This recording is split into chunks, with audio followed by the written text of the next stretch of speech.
ছেলের চাকরি হয়েছে নতুন। বলল, মা, আমার একটা ব্যাংক অ্যাকাউন্ট খুলব। তুমিও যাবে গু? আমরা একসাথে ব্যাংকে গেলাম। কাউন্টারে ম্যানেজার জিজ্ঞেস করল, কি ধরনের অ্যাকাউন্ট চান? ছেলে বলল, যৌথ অ্যাকাউন্ট। আমার এবং আমার ভবিষ্যৎ স্ত্রীর নামে। কি? ম্যানেজার আমার দিকে তাকিয়ে বলল, ম্যাডাম, আপনার কাগজপত্র লাগবে। আমি অবাক হয়ে ছেলের দিকে তাকালাম। সে আমার হাত চেপে ধরল। ফর্ম পূরণের সময় ম্যানেজার জিজ্ঞেস করল, কবে বিয়ে? ছেলে বলল, শীঘ্রই। আমি কিছু বলতে পারলাম না। অ্যাকাউন্ট খোলা হয়ে গেল।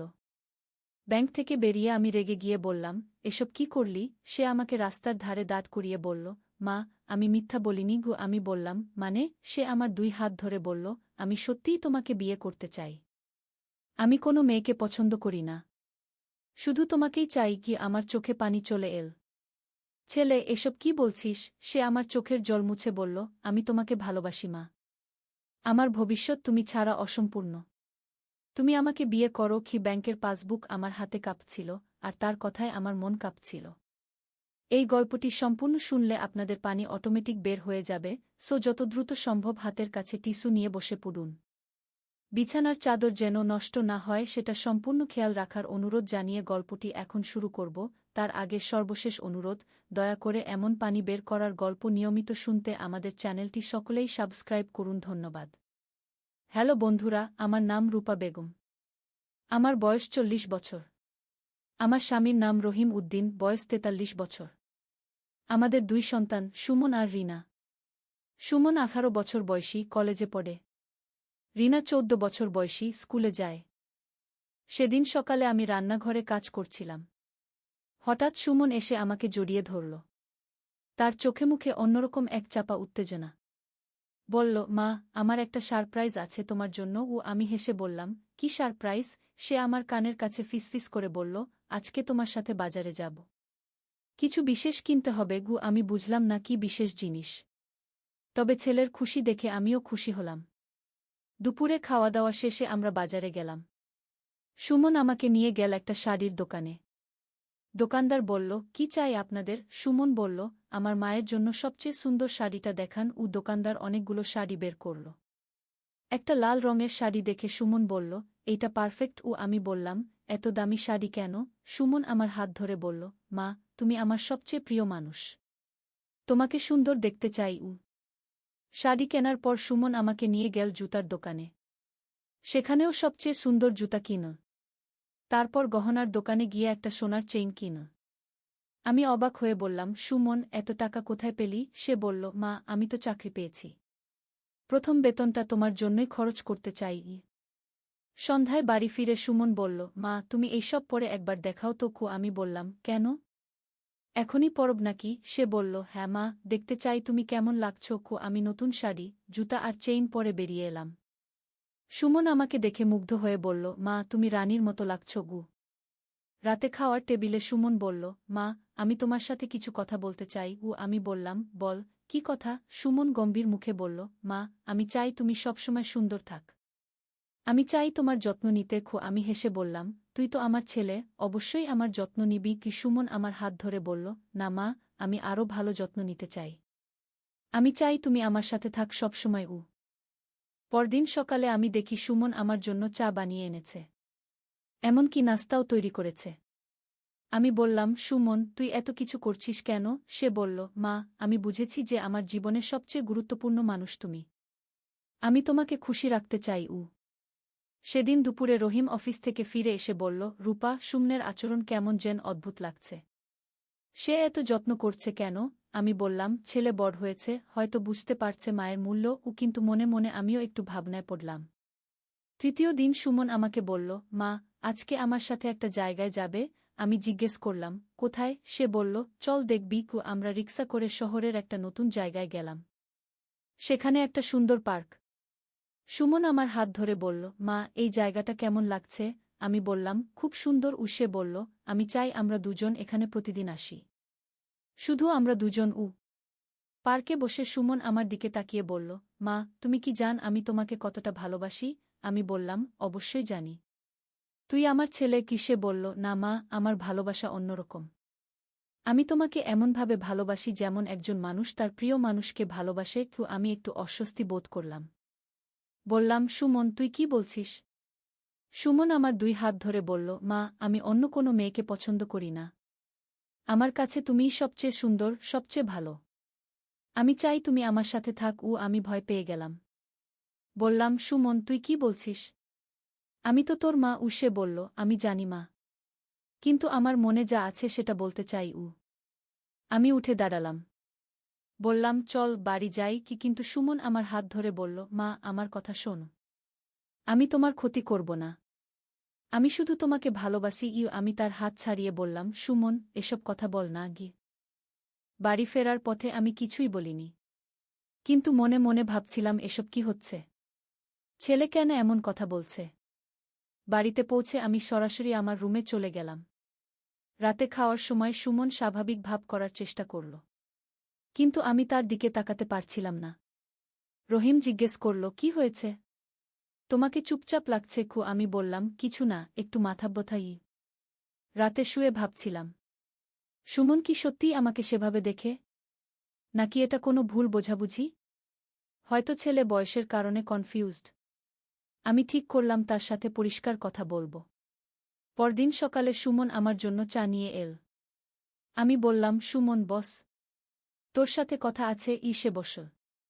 আমি বললাম, গতকাল তুই যা বলেছিস সেসব ভুলে যা। তুই আমার ছেলে। আমি তোর মা। এর বাইরে আমাদের মধ্যে অন্য কোনো সম্পর্ক হতে পারে না। সুমন মাথা নিচু করে বলল, মা, আমি ভুল বলিনি। আমি সত্যিই তোমাকে ভালোবাসি। কিন্তু তুমি যদি চাও, আমি এসব কথা আর বলব না। আমি বললাম, হ্যাঁ, আর বলিস না। এসব ভুলে যা। কিন্তু সুমন সত্যিই ভুলে গেল কিনা সেটা বোঝা যাচ্ছিল না। সে আমার যত্ন নেওয়া বন্ধ করল না। প্রতিদিন আমার জন্য বিশেষ কিছু না কিছু করত। কখনো ফুল কিনে আনত, কখনো আমার পছন্দের খাবার বানাত। একদিন রিনা আমার কাছে এসে বলল, মা, সুমন ভাই কেন তোমার সাথে এত সময় কাটায়? আমার সাথে খেলতেও আসে না। আমি বললাম, তোর ভাই বড় হয়ে গেছে। বড়দের অন্যরকম কাজ থাকে। কিন্তু সত্যি বলতে সুমনের আচরণ আমাকে ভাবাচ্ছিল। সে সত্যিই কি আমাকে অন্যভাবে দেখে? নাকি এটা শুধু একটা ফেজ যেটা চলে যাবে? একদিন বিকেলে আমি বারান্দায় বসে সেলাই করছিলাম। সুমন এসে আমার পাশে বসল। বলল, মা, তুমি কি আমাকে অস্বাভাবিক মনে কর? আমি সেলাই থামিয়ে বললাম, কেন এমন কথা বলছিস? সে বলল, আমি জানি আমার মন অন্যদের থেকে আলাদা। কিন্তু আমি পারি না আমার অনুভূতি পাল্টাতে। আমি তার দিকে তাকালাম। দেখলাম তার চোখে সত্যিই এক ধরনের কষ্ট। বললাম, সুমন, তুই হয়তো কনফিউজড। বয়স হলে এসব ভাবনা আসে। কিছুদিন পরে ঠিক হয়ে যাবে। সে বলল, না মা, আমার এই অনুভূতি অনেক দিনের। আমি ছোটবেলা থেকেই তোমাকে খুব বেশি ভালোবাসতাম। এখন সেই ভালোবাসা আরও গভীর হয়েছে। হঠাৎ করেই সুমন উঠে দাঁড়াল।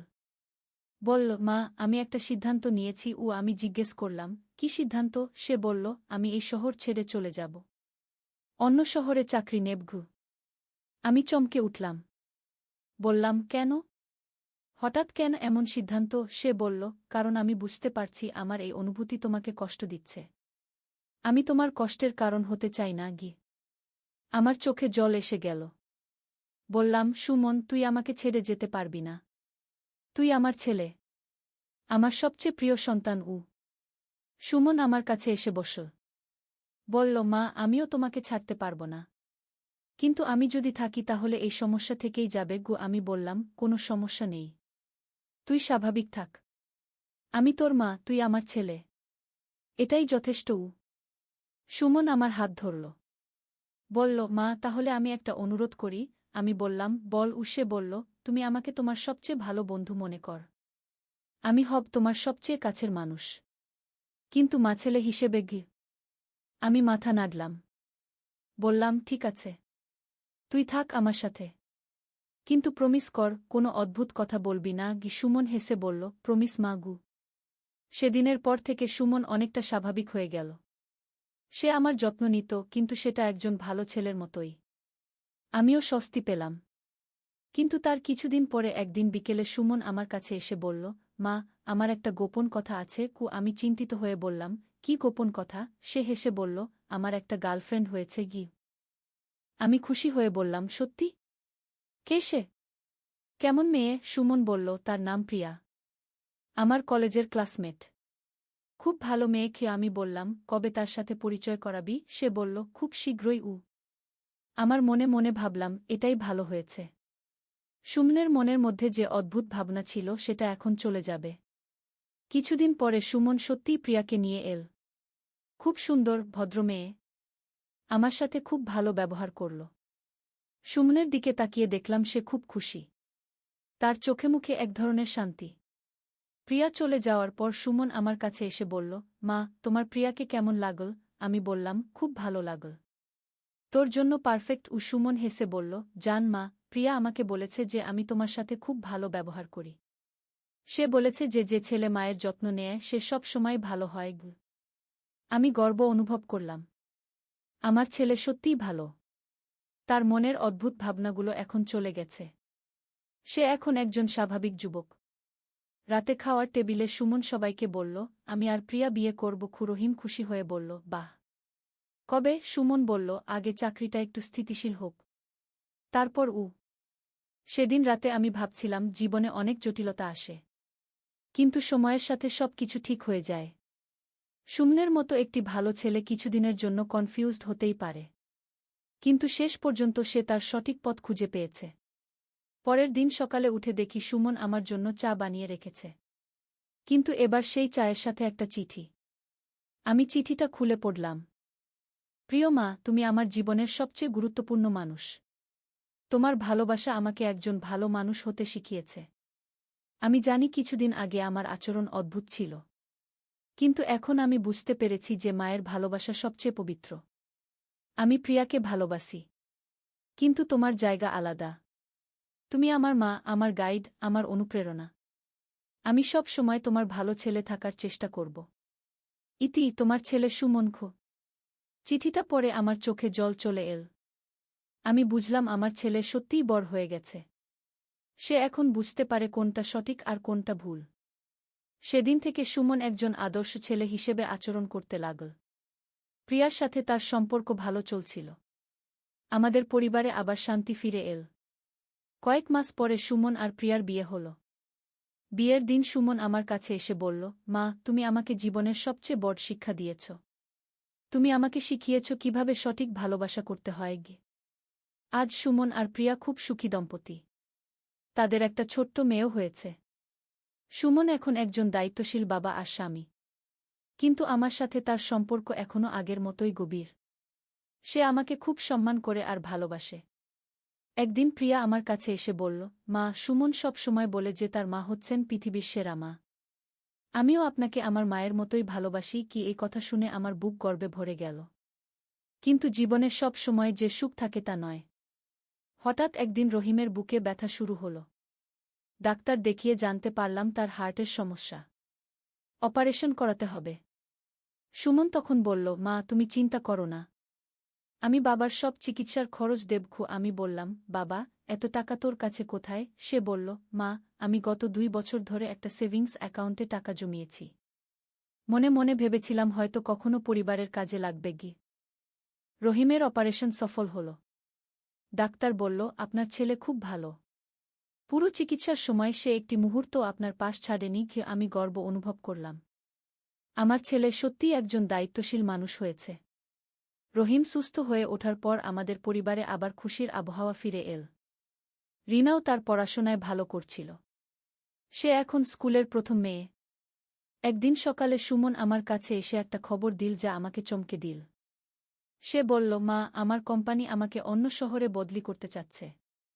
বেতনও দ্বিগুণ হবে। আমি বললাম, সেটা তো ভালো খবর, কিন্তু তুমি এখানে থেকেই কাজ করতে পার না? সে বলল, মা, এই সুযোগটা হাতছাড়া করা উচিত হবে না, কিন্তু আমার চিন্তা হচ্ছে তোমাদের ছেড়ে যেতে। আমি তাকে বোঝালাম, সুমন, তুই তোর ভবিষ্যতের কথা চিন্তা কর। আমরা ঠিকই থাকব। কিন্তু মনে মনে আমি জানতাম সুমনকে ছাড়া আমার খুব কষ্ট হবে। সুমন বলল, মা, আমার একটা প্রস্তাব আছে। তুমি আর বাবা আমাদের সাথে চলে আসো। রিনাও আসতে পারে। রহিম বলল, না বাবা, আমরা এই বয়সে নতুন জায়গায় গিয়ে খাপ খাওয়াতে পারব না। শেষ পর্যন্ত সুমন একাই নতুন শহরে গেল। বিদায়ের দিন আমার চোখে অনেক জল। সুমন আমাকে জড়িয়ে ধরে বলল, মা, আমি প্রতি সপ্তাহে ফোন করব। মাসে একবার এসে দেখা করব উ। সুমন চলে যাওয়ার পর বাড়িটা যেন ফাঁকা লাগত। কিন্তু সে তার প্রমিস রেখেছিল। প্রতি সপ্তাহে ফোন করত। মাসে একবার এসে দেখা করত। 1 বছর পর সুমন একটা বড় খবর দিল। সে বলল, মা, প্রিয়া আবার গর্ভবতী হয়েছে। আমি খুশি হয়ে বললাম, বাহ! এবার কি চাও? সে হেসে বলল, মা, যা হোক না কেন আমি খুশি। কিন্তু আমার ইচ্ছা ছেলে হোক। তাকে তোমার নামানুসারে নাম রাখব। প্রিয়ার দ্বিতীয় সন্তান হল একটা ছেলে। সুমন তার নাম রাখো রূপ। আমার নামের সাথে মিল রেখে। রূপকের জন্মের পর সুমন আমাকে বলল, মা, তুমি একবার আমাদের কাছে এসে কিছুদিন থাক। রূপকও তোমাকে দেখুক। আমি রাজি হয়ে গেলাম। সুমনদের বাড়িতে গিয়ে দেখলাম সে খুব সুন্দর একটা ফ্ল্যাট কিনেছে। প্রিয়া আমার খুব যত্ন নিল। আর ছোট্ট রূপক দেখে আমার মন ভরে গেল। একদিন সকালে রূপকের কান্নার আওয়াজে ঘুম ভাঙল। আমি দেখলাম প্রিয়া রূপককে কোলে নিয়ে ঘুম পাড়ানোর চেষ্টা করছে। আমি বললাম, আমাকে দে দেখি। আমি রূপককে কোলে নিলাম। সে সাথে সাথে চুপ হয়ে গেল। প্রিয়া অবাক হয়ে বলল, মা, আপনার হাতে রূপক কত শান্ত থাকে। আমি হেসে বললাম, দাদুমায়ের হাতে নাতিরা সব সময় শান্ত থাকে গু। সেদিন বিকেলে সুমন অফিস থেকে ফিরে এসে আমাকে রূপককে কোলে নিয়ে বসে থাকতে দেখল। সে আমার কাছে এসে বলল, মা, তোমাকে দেখে মনে হচ্ছে তুমি আবার মায়ের ভূমিকায় ফিরে গেছ গু। আমি বললাম, হ্যাঁ, নাতিনাতনীরা এসে জীবনে নতুন আনন্দ এনে দেয়া গু। সুমন বলল, মা, আমার একটা ইচ্ছা আছে। আমি জিজ্ঞেস করলাম, কি? সে বলল, তুমি আর বাবা আমাদের সাথেই থেকে যাও। রিনাও এসে থাকুক। আমরা সবাই একসাথে থাকব। আমি বললাম, সুমন, তোর বাবার চাকরি আছে। রিনার পড়াশোনা আছে। সে বলল, বাবা এই বয়সে চাকরি ছেড়ে দিতে পারেন। আর রিনার জন্য এখানেও ভালো স্কুল আছে গি। আমি এই প্রস্তাবের কথা রহিমকে বললাম। রহিম বলল, রূপা, তুমি যা ভাব। আমার কোনো আপত্তি নেই। রিনাও রাজি হয়ে গেল। সে বলল, মা, আমার সুমন ভাইয়ের কাছে থাকতে ভালো লাগবে গি। শেষ পর্যন্ত আমরা সবাই সুমনের শহরে চলে এলাম। এখানে এসে আমাদের নতুন জীবন শুরু হল। সুমনের বাড়িতে আমরা সবাই একসাথে থাকি। রূপক আর তার বড় বোন আমাকে খুব ভালোবাসে। সুমন এখন তার কোম্পানিতে একজন সিনিয়র ম্যানেজার। প্রিয়া একটা স্কুলে শিক্ষকতা করে। রিনাও নতুন স্কুলে ভালো করছে। রহিম বাড়িতে থেকে আমার সাথে রূপকদের দেখাশোনা করে। কিছুদিন আগে রূপক হাঁটতে শিখেছে। সে এখন বাড়ি জুড়ে ছোটাছুটি করে। আমি তাকে দেখে আনন্দ পাই। মনে হয় যেন আবার সুমনের ছোটবেলার দিনগুলো ফিরে এসেছে। একদিন সকালে রূপক আমার কাছে এসে দাদুমা বলে ডাকল। এটাই তার প্রথম স্পষ্ট কথা। সুমন আর প্রিয়া খুশিতে আটখানা। আমার চোখেও আনন্দের জল। রাতে সুমন আমার কাছে এসে বলল, মা, তুমি জান আমি কত খুশি যে তুমি আমাদের সাথে আছো। রূপক তোমার কাছে থেকে যে ভালোবাসা পাচ্ছে সেটা অমূল্য। আমি বললাম, সুমন, পরিবার মানেই তো এটা। সবাই সবার যত্ন নেওয়া গ। সুমন বলল, মা, আমার মনে হয় জীবনের সবচেয়ে বড় সুখ হচ্ছে পরিবারের সবাইকে নিয়ে একসাথে থাকা। আমার ছোটবেলায় যে ভুল চিন্তাভাবনা ছিল সেগুলো ছিল শুধুই বয়সের দোষ। এখন আমি বুঝি সত্যিকারের সুখ কোথায় গু। আমি তার কথা শুনে ভাবলাম, জীবনে অনেক চ্যালেঞ্জ আসে। কিন্তু ভালোবাসা আর ধৈর্য দিয়ে সব সমস্যার সমাধান করা যায়। সুমনের মতো একটা ভালো ছেলে কিছু সময়ের জন্য পথ হারিয়েছিল, কিন্তু শেষ পর্যন্ত সে ফিরে এসেছে সঠিক পথে। আজকে আমি যখন রূপককে কোলে নিয়ে বসি তখন মনে হয় জীবন চক্রাকারে ঘোরে। যেভাবে আমি সুমনকে বট করেছি, এখন সুমন তার সন্তানদের বট করছে। আর আমি আছি তাদের পাশে, তাদের গাইড হিসেবে। সুমন এখন একজন আদর্শ বাবা, স্বামী আর ছেলে। প্রিয়ার সাথে তার সম্পর্ক খুবই ভালো। রূপক আর তার বোনের সাথেও সে খুব ভালো ব্যবহার করে। আমার সাথে তার সম্পর্ক এখন একজন পরিপক্ক ছেলের মতো। কয়েকদিন আগে সুমন আমাকে বলল, মা, আমি তোমাকে ধন্যবাদ দিতে চাই। আমি জিজ্ঞেস করলাম, কিসের জন্য? সে বলল, তুমি আমাকে সঠিক পথ দেখিয়েছ। যখন আমি ভুল পথে যাচ্ছিলাম তুমি ধৈর্য রেখে আমাকে ফিরিয়ে এনেছ। আমি বললাম, সুমন, এটাই মায়ের কাজ। সন্তান ভুল পথে গেলে তাকে ফিরিয়ে আনা। সে বলল, মা, তোমার মতো মা সবার ভাগ্যে জোটে না গু। এখন যখন আমি আমার জীবনের দিকে তাকাই মনে হয় সব কষ্টের শেষে সুখ আছে। সুমনের সাথে যে কঠিন সময় পার করেছি সেটাও এখন মনে হয় একটা পরীক্ষা ছিল। আমরা সেই পরীক্ষায় উত্তীর্ণ হয়েছি। আজ রাতে ঘুমানোর আগে আমি ভাবছিলাম, জীবনটা সত্যিই সুন্দর যখন পরিবারের সবাই একসাথে থাকে। সুমনের অদ্ভুত ভালোবাসা এখন পরিণত হয়েছে একজন দায়িত্বশীল ছেলের ভালোবাসা। আর আমি আছি তার পাশে, তার মা হিসেবে, তার বন্ধু হিসেবে, তার গাইড হিসেবে। রূপক এখন আমার কোলে ঘুমিয়ে আছে। তার নিষ্পাপ মুখ দেখে মনে হচ্ছে জীবনের সব কষ্ট মিটে গেছে। এই ছোট্ট শিশুটি আমাদের পরিবারে নিয়ে এসেছে নতুন আনন্দ, নতুন আশা। সুমন আর প্রিয়া তাদের রুমে গিয়ে বিশ্রাম নিয়েছে। রহিম আর রিনাও ঘুমিয়ে পড়েছে। আমি একা বসে ভাবছি, এই পরিবারটাই আমার সবকিছু। এই ভালোবাসা, এই বন্ধন, এই একসাথে থাকার আনন্দই জীবনের সবচেয়ে বড় পাওয়া। কাল সকালে আবার নতুন দিন শুরু হবে। রূপক আবার তার চঞ্চলতা নিয়ে বাড়ি মাতিয়ে তুলবে। সুমন অফিসে যাবে, প্রিয়া স্কুলে যাবে, রিনা তার বন্ধুদের সাথে খেলতে যাবে, রহিম বাগানে কাজ করবে, আর আমি থাকব সবার কেন্দ্রে, সবার মা হয়ে। এই গল্প শুনে হয়তো অনেকেই ভাববেন জীবনে এমন জটিলতা কেন আসে, কিন্তু আমি বলবো, জটিলতা ছাড়া জীবনের প্রকৃত স্বাদ বোঝা যায় না। সুমনের সাথে যে কঠিন সময় পার করেছি সেটা আমাদের আরও কাছে এনেছে। এখন আমাদের বন্ধন আরও মজবুত।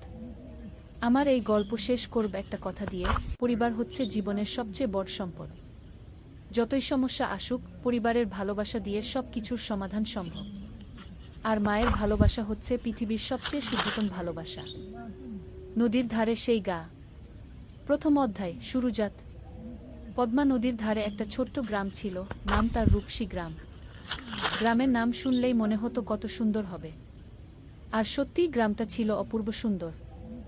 সবুজ ধানক্ষেত, নারিকেল আর সুপারি গাছের সারি, আর নদীর শীতল হাওয়া, সব মিলিয়ে এক স্বর্গের মতো জায়গা। এই গ্রামেই থাকতো একটা ছেলে, নাম তার আলম। বয়স তখন 17 কি 18 হবে।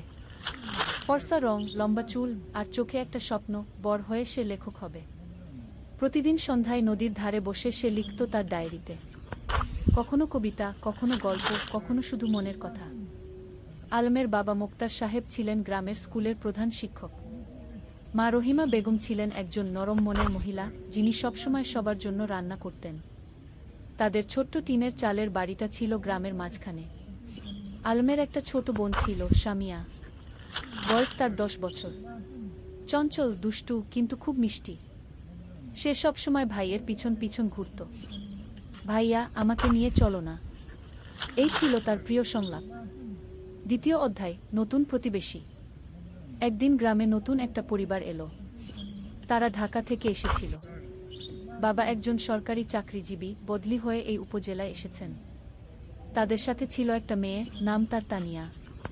তানিয়া ছিল আলমের সমবয়সী। লম্বা চুল, বড় বড় চোখ, আর মুখে সবসময় একটা হাসি। সে ছিল খুবই পড়ুয়া। বই পড়তে তার খুব ভালো লাগত। প্রথম দিন যখন সে গ্রামের স্কুলে ভর্তি হলো, তখন সবাই অবাক হয়ে তাকে দেখছিল। শহুরে মেয়ে, কিন্তু কোনো অহংকার নেই। আলম আর তানিয়ার প্রথম দেখা হয়েছিল স্কুলের লাইব্রেরিতে। দুজনেই একই বই খুঁজছিল, রবীন্দ্রনাথের গোরাগি। তুমিও রবীন্দ্রনাথ পড়ো? আলম জিজ্ঞেস করেছিল। হ্যাঁ, আমার খুব প্রিয়। তুমি? তানিয়া হেসে জবাব দিয়েছিল। সেই থেকে তাদের বন্ধুত্ব শুরু। প্রতিদিন স্কুলে, লাইব্রেরিতে, আর কখনো কখনো নদীর ধারে বসে তারা গল্প করত। সাহিত্য নিয়ে, জীবন নিয়ে, স্বপ্ন নিয়ে। তৃতীয় অধ্যায়, স্বপ্নের কথা। একদিন সন্ধ্যায় নদীর ধারে বসে আলম তানিয়াকে বলল, জানো, আমি বড় হয়ে লেখক হতে চাই। এমন গল্প লিখব যেগুলো মানুষের মন ছুঁয়ে যাবে। তানিয়া মৃদু হেসে বলল, তুমি পারবে। তোমার লেখার হাত খুব ভালো। তুমি যা লিখো তাতে আন্তরিকতা আছে। তুমি কি হতে চাও? আলম জিজ্ঞেস করল। আমি শিক্ষিকা হতে চাই। গ্রামের মেয়েদের পড়াতে চাই। দেখো না, এখানে কত মেয়ে স্কুলেই যায় না। আমি চাই সবাই পড়াশোনা করুক। তানিয়ার কথা শুনে আলম অবাক হল। এতটা সরল, এতটা নিঃস্বার্থ স্বপ্ন। তুমি সত্যিই অসাধারণ, আলম বলল। তানিয়া লজ্জা পেয়ে বলল, আরে না, আমি সাধারণ। তবে হ্যাঁ, আমি মানুষের জন্য কিছু করতে চাই। সেদিন থেকে আলমের মনে তানিয়ার জন্য একটা বিশেষ জায়গা তৈরি হলো। সে বুঝতে পারছিল না এটা কি অনুভূতি, কিন্তু তানিয়াকে না দেখলে তার দিন ভালো যেত না। চতুর্থ অধ্যায়, বর্ষাকাল। বর্ষা এলো। পদ্মা নদী ফুলে ফেঁপে উঠল। চারিদিকে পানি আর পানি। স্কুল বন্ধ হয়ে গেল। বৃষ্টি থামার নাম নেই। একদিন সন্ধ্যায় আলম দেখল তানিয়া তাদের বাড়ির সামনে দাঁড়িয়ে আছে, ভিজে একদম। কি হয়েছে? এভাবে বৃষ্টিতে ভিজে আসলে কেন? আলম চিন্তিত হয়ে জিজ্ঞেস করল। আমার বই। আমার প্রিয় বইটা। আমি নদীর ধারে রেখে এসেছিলাম। পানিতে ভেসে যাবে কি? তানিয়া কাঁদো কাঁদো স্বরে বলল। আলম কিছু না ভেবে ছাতা নিয়ে বেরিয়ে পড়ল। বৃষ্টি তখন মুষলধারে পড়ছে। সে নদীর ধারে গিয়ে দেখল তানিয়ার বইটা একটা পাথরের নিচে চাপা পড়ে আছে, কিন্তু পানি প্রায় সেখানে পৌঁছে গেছে। সে দ্রুত বইটা তুলে নিল।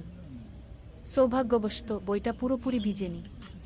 সে তার শার্টের ভিতরে বইটা লুকিয়ে বাড়ি ফিরল। তানিয়া যখন বইটা পেল তার চোখে পানি এসে গেল। তুমি এতটা করলে আমার জন্য? তুমি আমার বন্ধু। বন্ধুর জন্য এটুকু তো করাই যায়। আলম হেসে বলল। সেদিন থেকে তানিয়াও বুঝতে পারল আলম তার কাছে শুধু একজন বন্ধু নয়, আরও বেশি কিছু। পঞ্চম অধ্যায়। গ্রামের মেলা। শরৎকাল এলো। গ্রামে বড় মেলা বসল। নৌকা বাইচ, পুতুল নাচ, জারি গান, কত কিছু। সারা গ্রামে উৎসবের আমেজ। আলম আর তানিয়া একসাথে মেলা ঘুরছিল। স্বামীও ছিল তাদের সাথে। সে দুষ্টুমি করে বলল, ভাইজা, তানিয়া আপু তোমার বউ হবে? আলম আর তানিয়া দুজনেই লজ্জা পেয়ে গেল। আলম স্বামীয়াকে বকা দিল, কিন্তু মনে মনে সে ভাবছিল, সত্যিই তো, তানিয়াকে ছাড়া তার জীবন অসম্পূর্ণ মনে হয়। মেলায় একটা পুতুলের দোকানে তানিয়া একটা সুন্দর পুতুল দেখে মুগ্ধ হয়ে গেল। কিন্তু দাম শুনে হতাশ হলো, 50 টাকা। তার কাছে এত টাকা ছিল না। আলম চুপি চুপি পুতুলটা কিনে নিল। মেলা শেষে যখন বাড়ি ফিরছিল তখন সে তানিয়াকে পুতুলটা দিল। এটা তুমি আমার জন্য? তানিয়া অবাক হয়ে বলল। তুমি যেটা চেয়েছিলে সেটা তোমার হওয়া উচিত। আলম মৃদু হেসে বলল। তানিয়া পুতুলটা বুকে জড়িয়ে ধরল। ধন্যবাদ আলম, তুমি সত্যিই খুব ভালো। সেদিন রাতে আলম তার ডায়েরিতে লিখল, আজ আমি বুঝেছি ভালোবাসা কাকে বলে। যাকে দেখলে বুক ভরে যায়, যার জন্য নিজের সবকিছু দিয়ে দিতে ইচ্ছা করে, সেই তো ভালোবাসা। ষষ্ঠ অধ্যায়। সংকট। কিন্তু জীবন তো সবসময় সুখের থাকে না। একদিন আলমের বাবা হঠাৎ অসুস্থ হয়ে পড়লেন। ডাক্তার বলল তাকে ঢাকায় নিয়ে যেতে হবে ভালো চিকিৎসার জন্য। আলম দুশ্চিন্তায় পড়ে গেল। ঢাকায় যেতে হলে অনেক টাকা লাগবে। তাদের পরিবার তো সচ্ছল নয়। তানিয়া যখন এ খবর পেল সে তার বাবাকে বলল। তানিয়ার বাবা একজন ভালো মানুষ ছিলেন। তিনি আলমের বাবার চিকিৎসার জন্য টাকা দিতে রাজি হলেন। না না, এভাবে আমরা নিতে পারব না, মোক্তার সাহেব বললেন। আপনি আমার মেয়ের শিক্ষকের বাবা। আমার দায়িত্ব আপনার সেবা করা, তানিয়ার বাবা বললেন। শেষ পর্যন্ত আলমের বাবাকে ঢাকায় নিয়ে যাওয়া হলো। আলম আর তার মা তার সাথে গেল। স্বামিয়া থেকে গেল গ্রামে তানিয়াদের বাড়িতে। ঢাকায় থাকতে হলো প্রায় 1 মাস। সেই 1 মাস আলম প্রতিদিন তানিয়াকে চিঠি লিখত। মোবাইল ফোন তো তখন সবার ছিল না। চিঠি ছিল যোগাযোগের মাধ্যম। তানিয়াও প্রতিদিন চিঠির অপেক্ষায় থাকত। আলমের চিঠি পড়ে সে বুঝতে পারত আলম কতটা কষ্টে আছে, কতটা দুশ্চিন্তায় আছে। সে নিজেও আলমের জন্য দোয়া করত। সপ্তম অধ্যায়। ফিরে আসা। অবশেষে মোক্তার সাহেব সুস্থ হয়ে উঠলেন। ডাক্তার বললেন এখন তিনি বাড়ি যেতে পারবেন, কিন্তু সতর্ক থাকতে হবে। যেদিন আলম গ্রামে ফিরল সেদিন পুরো গ্রাম খুশিতে আত্মহারা। সবাই মোক্তার সাহেবকে দেখতে এলো। তানিয়াও এলো স্বামিয়াকে নিয়ে। আলম তানিয়াকে দেখে বলল, তোমার চিঠিগুলো আমাকে শক্তি দিয়েছে। ঢাকায় যখন খুব কষ্ট লাগত তখন তোমার চিঠি পড়ে আবার ভালো লাগত। আমি জানতাম তুমি ফিরে আসবে। আমি বিশ্বাস রাখিনি, হারাইনি। তানিয়া মৃদু হেসে বলল। সেদিন বিকেলে নদীর ধারে বসে আলম তানিয়াকে বলল, তানিয়া, আমি তোমাকে কিছু বলতে চাই। বলো। তানিয়া বলল, আমি তোমাকে ভালোবাসি। ঢাকায় থাকার সময় প্রতিটা মুহূর্তে তোমার কথা মনে পড়েছে। তুমি ছাড়া আমার জীবন অর্থহীন। তানিয়া কিছুক্ষণ চুপ করে রইল। তারপর বলল, আমিও তোমাকে ভালোবাসি আলম, কিন্তু আমরা এখনো ছোট। আমাদের পড়াশোনা শেষ করতে হবে, নিজেদের প্রতিষ্ঠিত করতে হবে। তারপর আমরা একসাথে থাকব। আলম তার কথা শেষ করল। হ্যাঁ, একসাথে থাকব। তানিয়া হেসে মাথা নাড়ল। অষ্টম অধ্যায়। সময়ের পরীক্ষা। পরের কয়েক বছর দ্রুত কেটে গেল। আলম আর তানিয়া দুজনেই খুব ভালো ছাত্র ছিল। এসএসসি পরীক্ষায় দুজনেই জিপিএ 5 পেল। এরপর তারা ঢাকায় কলেজে ভর্তি হল। আলম নটরডেম কলেজে আর তানিয়া হলিক্রস কলেজে। গ্রাম ছেড়ে শহরে আসতে হলো। শহরের জীবন ছিল অন্যরকম। ব্যস্ততা, ভিড়, শব্দ, সবকিছু গ্রামের থেকে আলাদা। কিন্তু আলম আর তানিয়া তাদের লক্ষ্য থেকে বিচলিত হলো না। প্রতি সপ্তাহান্তে তারা দেখা করত। কখনো রমনা পার্কে, কখনো টিএসসিতে, কখনো কোনো বইয়ের দোকানে। তারা একে অপরকে উৎসাহ দিত, সাহস দিত। এইচএসসি পরীক্ষায়ও দুজনেই ভালো ফল করল। আলম ঢাকা বিশ্ববিদ্যালয়ে বাংলা সাহিত্যে ভর্তি হল, আর তানিয়া শিক্ষা বিভাগে। কিন্তু বিশ্ববিদ্যালয়ের জীবনে নতুন চ্যালেঞ্জ এলো। রাজনীতি, সেশনজট, আর্থিক সংকট, নানা সমস্যা। কখনো কখনো আলমের মনে হতো সে হয়তো লেখক হতে পারবে না। তানিয়াও মাঝে মাঝে হতাশ হতো। কিন্তু তারা একে অপরকে সাহায্য করত। আলম যখন হতাশ হতো, তানিয়া তাকে মনে করিয়ে দিত তার স্বপ্নের কথা। তানিয়া যখন ভেঙে পড়ত, আলম তাকে শক্তি যোগাত। নবম অধ্যায়, স্বপ্ন পূরণের পথে। স্নাতক শেষ করার পর আলম একটা পত্রিকায় চাকরি পেল, সাংবাদিক হিসেবে। বেতন খুব বেশি না, কিন্তু লেখার সুযোগ ছিল। সে ফিচার লিখত, গল্প লিখত। তানিয়া একটা স্কুলে শিক্ষিকা হিসেবে যোগ দিল। তার স্বপ্ন ছিল গ্রামে ফিরে যাওয়া, কিন্তু সে জানত এখনো সময় হয়নি। আগে অভিজ্ঞতা অর্জন করতে হবে। একদিন আলম একটা প্রকাশনা সংস্থায় তার লেখা গল্পের পাণ্ডুলিপি জমা দিল। সে একটা উপন্যাস লিখেছিল, নদীর ধারে সেই গাগ। এটা ছিল তাদের নিজেদের গল্প, তাদের গ্রামের গল্প। কয়েক মাস পর প্রকাশক ফোন করলেন, আপনার বই আমরা প্রকাশ করতে চাই। গল্পটা খুব সুন্দর, আবেগময়। আলম বিশ্বাস করতে পারছিল না। তার স্বপ্ন সত্যি হচ্ছে। সে প্রথমেই তানিয়াকে খবরটা দিল, আমি জানতাম তুমি পারবে। তুমি তো সত্যিই লেখক। তানিয়া খুশিতে আটখানা। বইটা প্রকাশিত হওয়ার পর বেশ সাড়া পড়ে গেল। পাঠকরা ভালো সাড়া দিল, সমালোচকরাও প্রশংসা করল। দশম অধ্যায়, ঘরে ফেরা। 5 বছর পর আলম আর তানিয়া সিদ্ধান্ত নিল তারা গ্রামে ফিরে যাবে। ঢাকায় তারা যা অর্জন করতে চেয়েছিল তা করেছে। এখন সময় এসেছে নিজেদের শেকডে ফিরে যাওয়ার। তারা বিয়ে করল। সাদামাটা অনুষ্ঠান, কিন্তু পূর্ণ আন্তরিকতায়। পুরো গ্রাম এসেছিল তাদের বিয়েতে। তোমরা আমাদের গর্ব, মুক্তার সাহেব আবেগে বললেন। বিয়ের পর তারা গ্রামেই থেকে গেল। আলম লেখালেখি চালিয়ে গেল। সে গ্রামের গল্প লিখত, সাধারণ মানুষের গল্প। তার বই পরপর সফল হতে লাগল। তানিয়া গ্রামে একটা স্কুল খুলল। বিনামূল্যে গরিব মেয়েদের পড়াতে লাগল। সে তার স্বপ্ন পূরণ করছিল। একাদশ অধ্যায়, নতুন প্রজন্ম। 3 বছর পর তাদের একটা মেয়ে হলো। নাম রাখো রূপা। ছোট্ট, ফুটফুটে, ঠিক যেন তানিয়ার মতো। রূপা বড় হতে লাগল গ্রামের মুক্ত পরিবেশে। নদীর ধারে খেলা, মাঠে দৌড়ানো, গাছে চড়া, সবকিছু। আলম তাকে গল্প শোনাতো, তানিয়া তাকে পড়াতো। একদিন রূপা জিজ্ঞেস করল, বাবা, তুমি আর মা কিভাবে পরিচিত হলে? আলম হেসে বলল, সেটা একটা লম্বা গল্প মা। একদিন তোমাকে পুরো গল্প শোনাবো। এখন শোনাও না, রূপা জেদ করল। আলম তানিয়ার দিকে তাকাল। তানিয়া হেসে মাথা নাড়ল। ঠিক আছে, শোনো তাহলে। অনেক বছর আগে এই নদীর ধারে দুটো ছেলে মেয়ে পরিচিত হয়েছিল। দ্বাদশ অধ্যায়, পূর্ণতা। বছর কেটে গেল। আলমের বই এখন দেশ জুড়ে জনপ্রিয়। সে একজন প্রতিষ্ঠিত লেখক। কিন্তু খ্যাতি তাকে বদলায়নি। সে এখনও সেই সরল, বিমলি আলম। তানিয়ার স্কুল এখন বড় হয়েছে। শত শত মেয়ে সেখানে পড়ছে। অনেকে এখন কলেজে, বিশ্ববিদ্যালয়ে। তানিয়া তাদের সবার কাছে একজন আদর্শ। একদিন সন্ধ্যায় নদীর ধারে বসে আলম তানিয়াকে বলল, তুমি জানো, এই জায়গাটাই আমার সবচেয়ে প্রিয়। এখানেই আমরা প্রথম একসাথে বসেছিলাম, স্বপ্নের কথা বলেছিলাম। আর এখন সেই স্বপ্ন পূরণ হয়েছে, তানিয়া বলল। শুধু পূরণই না, আরও বেশি কিছু পেয়েছি। তোমাকে পেয়েছি, রূপাকে পেয়েছি, এই সুন্দর জীবনটা পেয়েছি। রূপা তখন দৌড়ে এসে তাদের কোলে বসল। বাবা, আমি বড় হয়ে তোমার মতো লেখক হব। আলম হেসে মেয়ের মাথায় হাত বুলিয়ে দিল। তুমি যা হতে চাও তাই হবে মা। আমরা তোমার পাশে আছি। সূর্য তখন অস্ত যাচ্ছে নদীর ওপারে। লাল কমলা আকাশ, নদীর শীতল বাতাস, আর পরিবারের উষ্ণতা, এর চেয়ে সুন্দর আর কি হতে পারে? ত্রয়োদশ অধ্যায়, গ্রামের উন্নয়ন। আলম আর তানিয়া শুধু নিজেদের নিয়েই ব্যস্ত ছিল না, তারা পুরো গ্রামের উন্নয়ন নিয়ে ভাবত। আলম তার লেখালেখি থেকে যা আয় করত তার একটা অংশ গ্রামের উন্নয়নে ব্যয় করত। তারা গ্রামে একটা লাইব্রেরি খুলল, হাজার হাজার বই নিয়ে। গ্রামের যে কেউ এসে বই পড়তে পারত। ছোট ছেলেমেয়েরা বিকেলে এসে বই পড়ত, গল্প শুনত।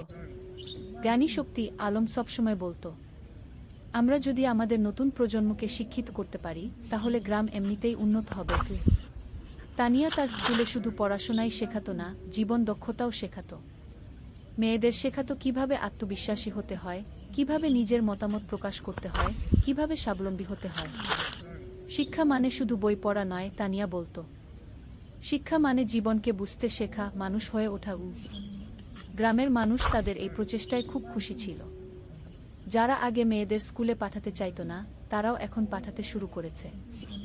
একদিন গ্রামের প্রবীণ হাজী সাহেব আলমকে বললেন, বাবা, তোমরা আমাদের গ্রামের জন্য যা করছো সেটা আল্লাহ কবুল করুন। তোমরা না থাকলে আমাদের গ্রাম এখনো অন্ধকারেই থাকত। আলম বিনয়ের সাথে বলল, চাচা, আমরা তো এই গ্রামেরই সন্তান। আমাদের দায়িত্ব এই গ্রামের সেবা করা। চতুর্দশ অধ্যায়, বাধা আর সংগ্রাম। কিন্তু জীবন তো সবসময় মসৃণ পথে চলে না। একদিন গ্রামে একটা বড় সমস্যা দেখা দিল। পদ্মা নদীর ভাঙন শুরু হলো। প্রতিদিন নদী গ্রামের জমি গিলে খাচ্ছে। অনেক পরিবার তাদের বাড়িঘর হারাচ্ছে। ফসলের জমি নদীতে তলিয়ে যাচ্ছে। মানুষ আতঙ্কিত। আলম আর তানিয়া বসে থাকল না। তারা একটা সভা ডাকল। পুরো গ্রামের মানুষ এলো। আমরা যদি একসাথে কাজ করি তাহলে আমরা নদীর ভাঙন রোধ করতে পারব, আলম বলল। আমাদের সরকারের কাছে দরখাস্ত দিতে হবে, আমাদের নিজেদেরও কিছু পদক্ষেপ নিতে হবে। তারা একটা কমিটি গঠন করল। জেলা প্রশাসকের কাছে দরখাস্ত দিল। সংবাদপত্রে লিখল।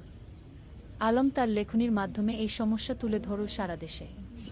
কয়েক মাসের সংগ্রামের পর সরকার নড়েচড়ে বসল। নদীর তীরে বাঁধ নির্মাণের কাজ শুরু হলো। ধীরে ধীরে ভাঙন থামল। গ্রামের মানুষ স্বস্তির নিঃশ্বাস ফেল। তোমরা আমাদের গ্রামকে বাঁচিয়েছ, একজন বৃদ্ধ আলমকে আশীর্বাদ করলেন। আমরা সবাই মিলে বাঁচিয়েছি, আলম বলল। এটা সবার প্রচেষ্টার ফল। ৫০ অধ্যায়, রূপার স্বপ্ন। রূপা এখন ১০ বছরের। খুব মেধাবী মেয়ে। স্কুলে সব সময় প্রথম হয়। কিন্তু শুধু পড়াশোনায় নয়, সে খেলাধুলায়, গানেও ভালো। একদিন রূপা তার বাবা মাকে বলল, আমি ডাক্তার হতে চাই। গ্রামের মানুষদের সেবা করব। আলম আর তানিয়া খুশি হল। তাদের মেয়ে অন্যের সেবা করতে চায়, এর চেয়ে বড় গর্বের আর কি হতে পারে। তুমি যা হতে চাও আমরা তোমাকে সাহায্য করব, তানিয়া বলল। কিন্তু রূপার একটা শর্ত ছিল। আমি ঢাকায় না, গ্রামেই থাকব। এখানেই পড়ব, এখানেই ডাক্তারি করব। আলম হেসে বলল, কেন মা? ঢাকায় তো ভালো সুযোগ পাবে। বাবা, তুমি আর মা যেমন গ্রামে ফিরে এসেছ, আমিও তাই চাই। গ্রামের মানুষদের সবচেয়ে বেশি সাহায্যের দরকার। এই কথা শুনে আলমের চোখে পানি এসে গেল। তার মেয়ে তার আদর্শকে ধারণ করছে। রূপা খুব পরিশ্রমী ছিল। প্রতিদিন ভোরে উঠে পড়াশোনা করত। মায়ের স্কুলে ছোটদের পড়াতে সাহায্য করত। বাবার লেখার কাজেও হাত লাগাত। রূপা, তুমি এত কাজ করো, ক্লান্ত হয়ে যাও না? তানিয়া একদিন জিজ্ঞেস করল। না মা, আমি যখন মানুষের উপকার করি তখন আমার ভালো লাগে। ক্লান্তি লাগে না, রূপা হেসে জবাব দিল। অধ্যায়, পুরস্কার। আলমের লেখালেখি এখন দেশের সীমা পেরিয়ে গেছে। তার বই অনুবাদ হয়েছে বিভিন্ন ভাষা। বিদেশেও পাঠক তৈরি হয়েছে।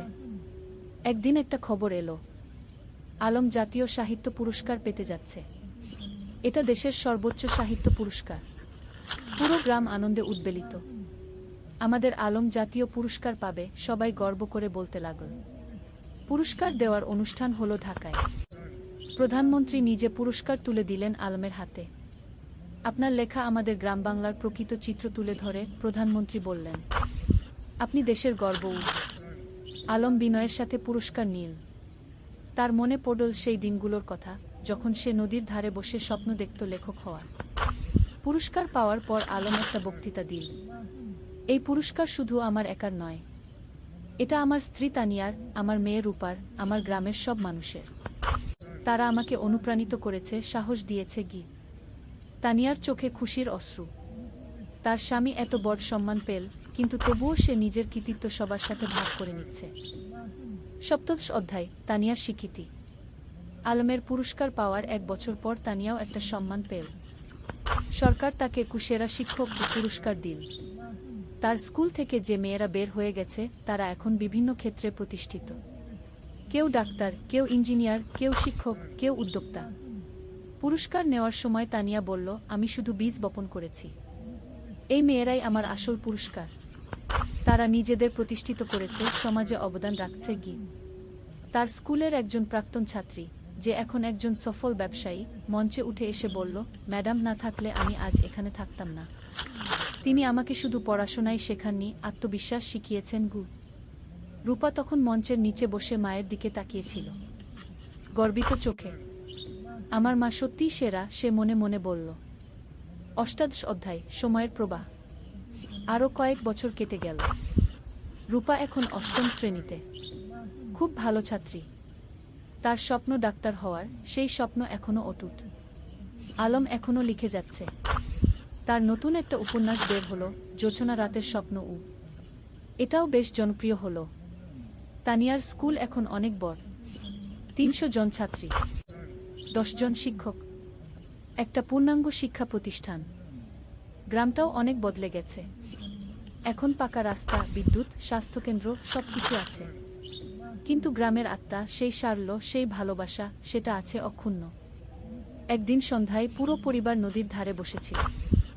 আলম, তানিয়া, রূপা আর সামিয়া। সামিয়া এখন বিবাহিত, তার একটা ছেলে আছে। ভাইয়া, মনে আছে যখন আমি ছোট ছিলাম, তুমি আর ভাবি এখানে বসে গল্প করতে? সামিয়া হেসে বলল। মনে আছে, আলম হেসে বলল। সেই সময়গুলো কত সুন্দর ছিল। এখনকার সময়ও কম সুন্দর নয়, তানিয়া বলল। আমরা একসাথে আছি, সুস্থ আছি, খুশি আছি, এর চেয়ে বড় সৌভাগ্য আর কি? রূপা বলল, বাবা, তোমার আর মায়ের মতো আমিও একজন ভালো মানুষকে জীবনসঙ্গী হিসেবে পেতে চাই। আলম মেয়ের মাথায় হাত রেখে বলল, তুমি পাবে মা। তবে তার আগে তোমার স্বপ্ন পূরণ করো, ডাক্তার হও, তারপর জীবনসঙ্গী খুঁজবে। 49 অধ্যায়, নতুন চ্যালেঞ্জ। রূপা এসএসসি পরীক্ষা দিল। ফলাফল বেরোলো, জিপিএ 5। পুরো গ্রাম খুশি। আলম আর তানিয়া গর্বিত। কিন্তু এখন একটা বড় সিদ্ধান্ত নিতে হবে। রূপা ডাক্তার হতে চায়, আর তার জন্য তাকে মেডিকেল কলেজে ভর্তি হতে হবে। কিন্তু গ্রামে তো মেডিকেল কলেজ নেই। বাবা, আমি ঢাকা মেডিকেলে ভর্তি হতে চাই, রূপা বলল। আলম একটু চিন্তিত হলো। কিন্তু তুমি তো বলেছিলে গ্রামে থাকবে। হ্যাঁ বাবা, আমি গ্রামে ফিরে আসব। কিন্তু ভালো ডাক্তার হতে হলে ভালো প্রতিষ্ঠান থেকে পড়তে হবে। আমি 5 বছর ঢাকায় থাকব, তারপর ফিরে আসব এবং গ্রামে একটা হাসপাতাল খুলব। তানিয়া বলল, মেয়েটা ঠিকই বলছে। আমরাও তো ঢাকায় গিয়ে পড়াশোনা করেছিলাম, তারপর ফিরে এসেছি। রূপা ঢাকা মেডিকেল কলেজে ভর্তি হলো। প্রথম দিকে গ্রাম ছেড়ে যেতে খুব কষ্ট হচ্ছিল, কিন্তু সে জানত এটা তার লক্ষ্যের জন্য প্রয়োজন। আলম আর তানিয়া প্রতি মাসে ঢাকায় যেত মেয়েকে দেখতে। রূপা ফোনে প্রতিদিন কথা বলত। 20 অধ্যায়, পরিবারের বন্ধন। 5 বছর খুব দ্রুত কেটে গেল। রূপা ডাক্তার হয়ে গেল, এমবিবিএস পাস করে ভালো ফলসহ। এখন তার সামনে অনেক সুযোগ। ঢাকার বড় বড় হাসপাতাল তাকে চাকরির অফার দিচ্ছে। কিন্তু রূপার লক্ষ্য অন্য। বাবা, আমি গ্রামে ফিরে আসছি, রূপা ফোনে বলল। তুমি নিশ্চিত? ঢাকায় তো অনেক ভালো সুযোগ, আলম বলল। বাবা, আমার স্বপ্ন তো ঢাকায় বড় ডাক্তার হওয়া নয়। আমার স্বপ্ন গ্রামের মানুষের সেবা করা। রূপা গ্রামে ফিরে এলো। গ্রামের মানুষ তাকে মাথায় করে নিয়ে এলো। আমাদের নিজের ডাক্তার। সে একটা ছোট ক্লিনিক খুল, বিনামূল্যে গরিব মানুষদের চিকিৎসা দিতে লাগল। যাদের সামর্থ্য আছে তারা দিত, যাদের নেই তাদের কাছ থেকে কিছু নিত না। তুমি কিভাবে চালাবে এভাবে? আলম একদিন জিজ্ঞেস করল। বাবা, তুমি তো লেখক হয়েছ মানুষের সেবা করার জন্য, মা শিক্ষিকা হয়েছে সেবার জন্য। আমিও তাই। টাকা পয়সা পরে দেখা যাবে। আলম মেয়েকে জড়িয়ে ধরল। তুমি আমাদের গর্ব। 21 অধ্যায়, নতুন সঙ্গী। রূপা যখন ক্লিনিকে ব্যস্ত, তখন একদিন একজন তরুণ ডাক্তার এলো। তার নাম ফাহিম। সে ঢাকা থেকে এসেছে গ্রামাঞ্চলে স্বেচ্ছাসেবা করতে। ফাহিম আর রূপা একসাথে কাজ করতে লাগল। দুজনেই একই স্বপ্ন দেখে গ্রামের মানুষের সেবা করা। ধীরে ধীরে তাদের মধ্যে বন্ধুত্ব হলো। তারপর সেই বন্ধুত্ব ভালোবাসায় রূপান্তরিত হলো। একদিন ফাহিম আলমের কাছে এলো। চাচা, আমি রূপাকে বিয়ে করতে চাই। আলম হেসে বলল, তুমি কি রূপাকে জিজ্ঞেস করেছ? হ্যাঁ, সে রাজি। ফাহিম লজ্জা পেয়ে বলল। তানিয়া খুশিতে আটখানা। আমার মেয়ে একজন ভালো মানুষ পেয়েছে কি। রূপা আর ফাহিমের বিয়ে হলো। সাদামাটা কিন্তু আন্তরিক অনুষ্ঠান। পুরো গ্রাম এসেছিল। বিয়ের পর তারা দুজন মিলে ক্লিনিক চালাতে লাগল। তারা স্বপ্ন দেখে গ্রামে একটা বড় হাসপাতাল করার। বিংশ অধ্যায়, 3 প্রজন্ম। 2 বছর পর রূপার একটা ছেলে হলো। নাম রাখল আয়ান। আলম আর তানিয়া দাদা দাদি হলো। দেখো আমাদের নাতি, আলম আবেগে বলল। তানিয়া শিশুটিকে কোলে নিয়ে বলল, এই শিশু আমাদের ভবিষ্যৎ। এর জন্যই তো আমরা এত কাজ করছি। এখন বাড়িতে 3 প্রজন্ম। আলমতানিয়া, রূপা, ফাহিম আর ছোট্ট আয়ান। প্রতিদিন সন্ধ্যায় তারা একসাথে বসে। আলম গল্প বলে, তানিয়া গান শোনায়, রূপা দিনের কাজের গল্প বলে। একদিন আয়ান যখন একটু বড় হলো, সে জিজ্ঞেস করল, দাদু তুমি কি করো? আলম হেসে বলল, আমি গল্প লিখি। না তবু আমাকে একটা গল্প বলো না? ঠিক আছে, শোনো তাহলে। অনেক বছর আগে এই নদীর ধারে কেউ। আর এভাবেই চলতে থাকে জীবনের গল্প, প্রজন্ম থেকে প্রজন্মে। 23 অধ্যায়, উত্তরাধিকার। আলম এখন 60 পেরিয়ে গেছে। চুলদাড়ি পেকে গেছে, কিন্তু লেখার হাত এখনো অক্ষুণ্ণ। সে এখনো প্রতিদিন লেখে। তানিয়াও এখন অবসর নিয়েছে স্কুল থেকে, কিন্তু মাঝে মাঝে যায় ছাত্রীদের সাথে দেখা করতে। একদিন আয়ান, যে এখন 5 বছরের, দাদুকে জিজ্ঞেস করল, দাদু তুমি কত বই লিখেছ? প্রায় 20টা, আলম বলল। আমিও বড় হয়ে লেখক হব, আয়ান বলল। রূপা হেসে বলল, তুমি যা হতে চাও তাই হবে কি? আলম নাতিকে কোলে নিয়ে বলল, লেখক হওয়া মানে শুধু বই লেখা নয় বাবা। লেখক হওয়া মানে মানুষের কথা বলা, সত্য বলা, ভালোবাসা ছড়িয়ে দেওয়া। কি আমি সব করব, আয়ান উৎসাহিত হয়ে বলল। তানিয়া নাতিকে আদর করে বলল, তুমি করবে, আমরা জানি। গি 24 অধ্যায়, গ্রামের হাসপাতাল। রূপা আর ফাহিমের স্বপ্ন ছিল গ্রামে একটা বড় হাসপাতাল খোলার। তারা কয়েক বছর ধরে টাকা জমিয়ে রাখছিল। আলমও তার রয়্যালটির একটা অংশ দিয়েছিল। অবশেষে সেই দিন এলো। তারা একটা 3তলা হাসপাতাল তৈরি করল। নাম দিল রূপসী হাসপাতাল। উদ্বোধনের দিন পুরো জেলা থেকে মানুষ এলো। স্বাস্থ্যমন্ত্রী নিজে এসে উদ্বোধন করলেন। এই হাসপাতাল শুধু একটা স্বাস্থ্যসেবা কেন্দ্র নয়, মন্ত্রী বললেন, এটা একটা স্বপ্নের বাস্তবায়ন। ডা রূপা আর ডা ফাহিম যা করেছেন সেটা অনুকরণীয়। হাসপাতালে 10টা বেড, অপারেশন থিয়েটার, ল্যাবরেটরি, সবকিছু আছে। আর সবচেয়ে বড় কথা, গরিবদের জন্য বিনামূল্যে চিকিৎসার ব্যবস্থা। আলম গর্বে বুক ফুলিয়ে বলল, আমার মেয়ে যা করেছে আমি কলম দিয়ে তা করতে পারিনি। তুমি কলম দিয়ে মানুষের মন ছুঁয়েছ, আমি হাত দিয়ে মানুষের শরীর সারাচ্ছি। দুটোই সমান গুরুত্বপূর্ণ, রূপা বলল। 25 অধ্যায়, প্রত্যাবর্তন। একদিন গ্রামে একটা আশ্চর্য ঘটনা ঘটল। যে ছেলেটা 30 বছর আগে গ্রাম ছেড়ে আমেরিকায় গিয়েছিল, সে ফিরে এলো। তার নাম জামিল। সে আমেরিকায় একজন সফল ব্যবসায়ী, কিন্তু বয়স হয়েছে, এখন শেখদে ফিরতে চায়। জামিল আলমের সাথে দেখা করতে এলো। আমি তোমার বই পড়েছি আমেরিকায় বসে। সেই বই পড়ে আমার গ্রামের কথা মনে পড়ে গেল, তাই ফিরে এলাম। স্বাগতম, আলম হাসি মুখে বলল। জামিল বলল, আমি এই গ্রামের জন্য কিছু করতে চাই। তুমি কি পরামর্শ দাও? আলম ভাবল একটু, তারপর বলল, গ্রামে একটা কারিগরি প্রশিক্ষণ কেন্দ্র খোলো। যুবকদের হাতে কলমে কাজ শেখাও, তাহলে তারা চাকরি পাবে, স্বাবলম্বী হবে। জামিল খুশি হলো। চমৎকার আইডিয়া। কয়েক মাসের মধ্যে একটা কারিগরি প্রশিক্ষণ কেন্দ্র খোলা হলো। সেখানে ছেলেমেয়েরা কম্পিউটার, ইলেকট্রনিক্স, সেলাই, রান্না, নানা বিষয়ে প্রশিক্ষণ পেতে লাগল। এভাবে একে একে গ্রামে নতুন নতুন সুবিধা যুক্ত হতে লাগল। কেউ ফিরে এসে স্কুলে দান করল, কেউ রাস্তা বানিয়ে দিল, কেউ মসজিদ মন্দির সংস্কার করল। আলম দেখছিল আর ভাবছিল, একজন মানুষ যদি ভালো কাজ শুরু করে, তাহলে সেটা অন্যদেরও অনুপ্রাণিত করে। কি 26 অধ্যায়, পরবর্তী প্রজন্ম।